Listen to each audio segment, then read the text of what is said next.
Magandang tanghali! Kumusta po? Narito po ulit ang update natin para sa lagay ng ating panahon.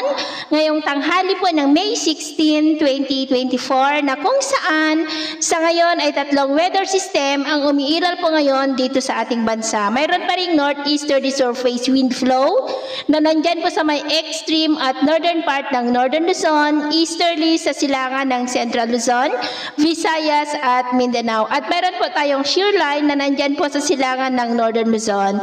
Ang shear line ay imaginary line po yan kung saan nagtatagpo ang northeasterly surface wind flow at saka po yung easterlies. Habang patuloy pa rin natin na minomonitor ang LPA nasa silangan sa labas ng ating PAR na consistent pa rin ay pinapakita na posibleng lalakas yan sa mga susunod na araw.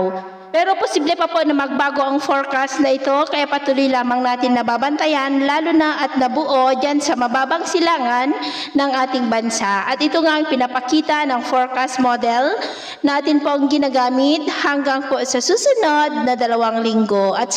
At sa lagay po ng ating panahon, ngayong tanghali ay maayos ang panahon sa malaking bahagi ng ating bansa pero may tsansa pa rin ng maulap na kalangitan with isolated light to heavy rains dito po sa may Cagayan, ilang bahagi ng Cordillera, Ilocos Region, Isabela, Pangasinan, Marinduque, ilang bahagi ng Mindoro, Sulu Archipelago, Zamboanga del Sur at Sorsogon. At mamaya ay patuloy pa rin ang maulap na kalangitan with isolated rains dito po sa malaking bahagi ng Northern Luzon, mula po Ilocos Region, Cordillera at Cagayan Valley. Maulap ang kalangitan with isolated rains rin sa ilang bahagi ng Pangasinan, Zambales, Sulu Archipelago, Zamboanga Peninsula, Lanao Provinces, Sorsogon at ilang bahagi po ng Davao. Kaya mag-ingat po tayo dahil posible ang mga banta ng mga pagbaha at pagguho ng lupa lalo na po dito sa may Northern Luzon dahil posible pang malalakas na ulan hanggang mamayang gabi po yan.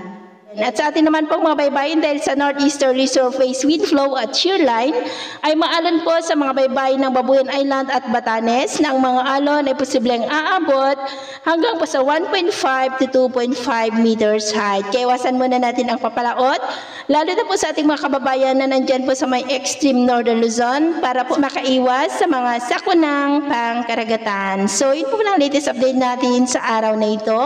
At ako po muli si James na nagsasabing sa kahit anong pagsubok po na darating sa ating buhay, huwag na huwag po tayong mawawalan ng pag-asa. Thank you and God bless!